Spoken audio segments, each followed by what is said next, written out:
एका रात्रीची गोष्ट आहे. अभय आणि विराट एका पार्टीवरून निघाले होते. दोघांनीही खूप पिली होती. अरे भाऊ, दारू पिल्यावर एवढ्या रात्री बाईक चालवणं ठीक नाही आहे, मी तुला सांगतोय. अबे अबे तू हे मला सांगतोय?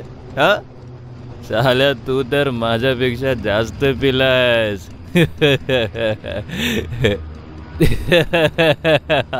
ओ ते तर आहे, ते तर आहे. अबे अबे ऐक ऐक ऐक ऐक, फक्त समोर ना नाकाबंदी नसली पाहिजे. अरे एवढ्या रात्री या रस्त्यावर कुठे नाकाबंदी मिळेल आपल्याला? तू पण काय बोलतो? हा ते पण आहे. मी गाडी स्लो चालवणार. एवढं पिलोय की बॅलन्स बिघडलं की ॲक्सिडेंट होऊन जाईल आपला. ते ऐक ऐक ऐक ऐक, अबे तुझी इच्छा असेल तर मी गाडी चालू. अरे नाही नाही नाही नाही नाही, मीच गाडी चालवणार, तू नको चालवू, समजला? ती दोघ जण गप्पा करत करत गाडी चालवत होते आणि अचानक त्या दोघांना समोर नाकाबंदी दिसली. समोर बघ ना, नाकाबंदी आहे बे. विराटने गाडी थांबवली. अरे नाकाबंदी तर दिसते, पण साला कोणी पोलीसवाला नाहीये बे.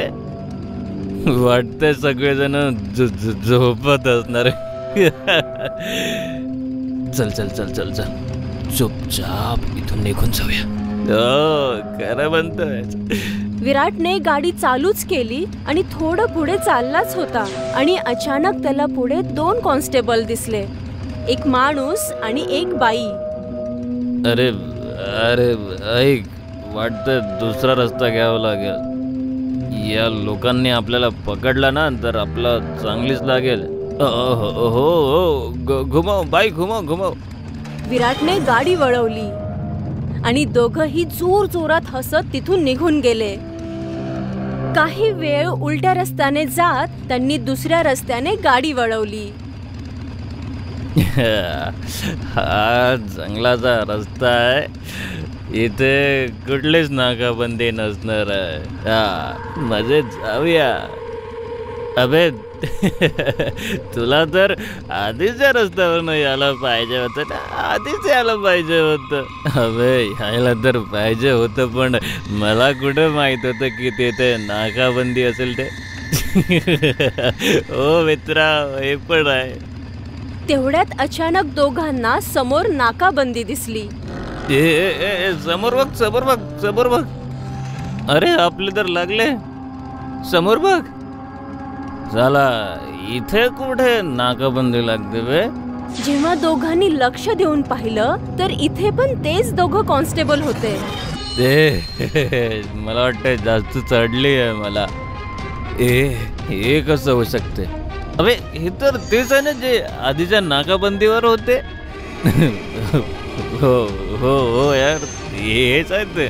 अबे अबे गाडी घुमव, गाडी घुमव, काहीतरी गडबड आहे, लवकर लवकर.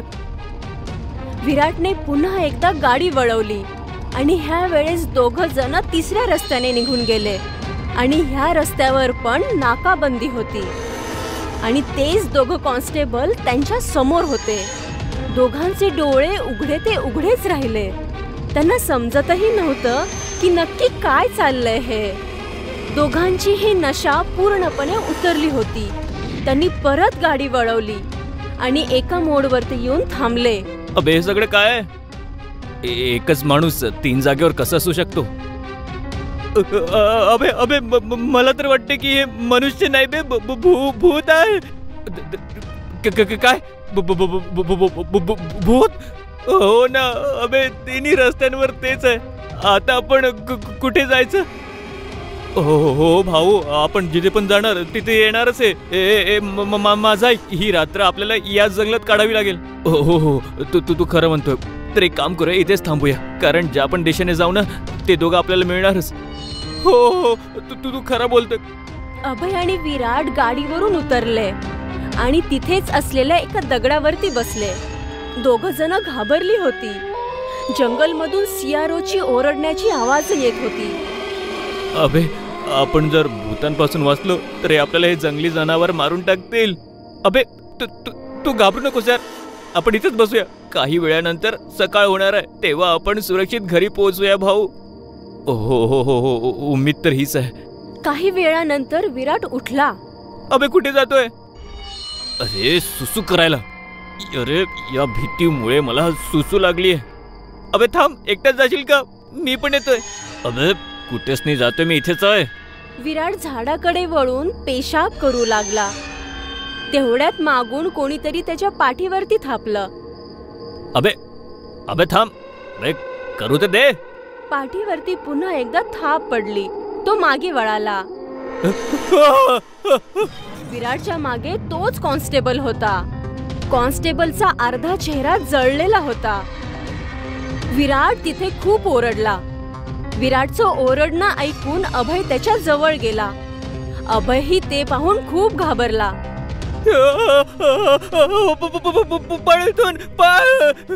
दोघं तिथून पळून जाऊ लागले. तेवढ्यात त्यांच्या समोर ती बाई कॉन्स्टेबल आली. तिथे आलेल्या कॉन्स्टेबलचं पण अर्ध शरीर जळालेलं होतं. कुठे पळून जाल?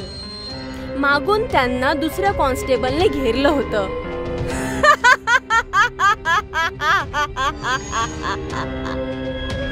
दोघांचं हसणं ऐकून अभय आणि विराट दोघं जण घाबरले होते. दारू पिऊन तुम्ही गाडी चालवताय आणि तुम्हाला वाटतंय की तुम्ही वाचणार?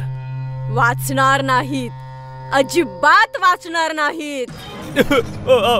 आम्हाला माफ करा, माफ करा. अशी चूक आम्ही कधी नाही करणार. खरा बोलतोय, आम्ही असं कधीच नाही करणार. माफ करा आम्हाला. नाही, तुम्हा सारख्या लोकांना आम्ही सोडू नाही शकत. असं कसं नाही सोडू शकत? पण आम्ही तर कोणाचं काही बिघडवलं नाहीये. आम्ही तर चुपचाप घरी जात होतो. आम्ही तर काहीच करत नाही. आम्ही तर मुलींची पण छेड काढत नाही. ते मुलं पण तुमच्या सारखे होते. त्या रात्री आम्ही ड्युटीवर होतो. तुमच्या सारख्या मुलांनी नाकाबंदी तोडून तिथून निघून गेले. आम्ही जीपने त्यांचा पाठलाग केला आणि नंतर त्या मुलांनी आमच्या जीपच्या पेट्रोल पंपमध्ये सिगरेट टाकली आणि आमची पोलीस जीप उद्ध्वस्त केली आणि आम्ही दोघं तडपून मारून गेलो. आता सांग, याच्यात आमची काय चुकी होती? आम्ही तर आमची ड्युटी करत होतो ना. अरे पण ते मुलं आम्ही तर नव्हतो ना. हो, खरे खरे, आम्ही तर कोणालाच नुकसान नाही पोहोचवलंय. तर आता का आम्ही वाट बघायची की तुम्ही दुसऱ्या कॉन्स्टेबलला माराल? नाही, आम्ही तुम्हाला आत्ताच मारू. विराट आणि अभय पळून जाण्याचा प्रयत्न करत होते.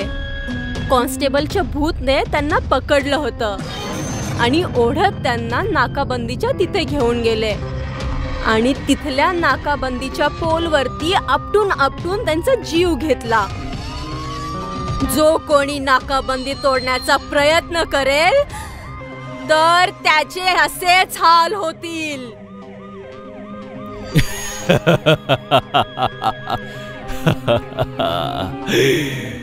आता नाकाबंदी तोडून दाखवा.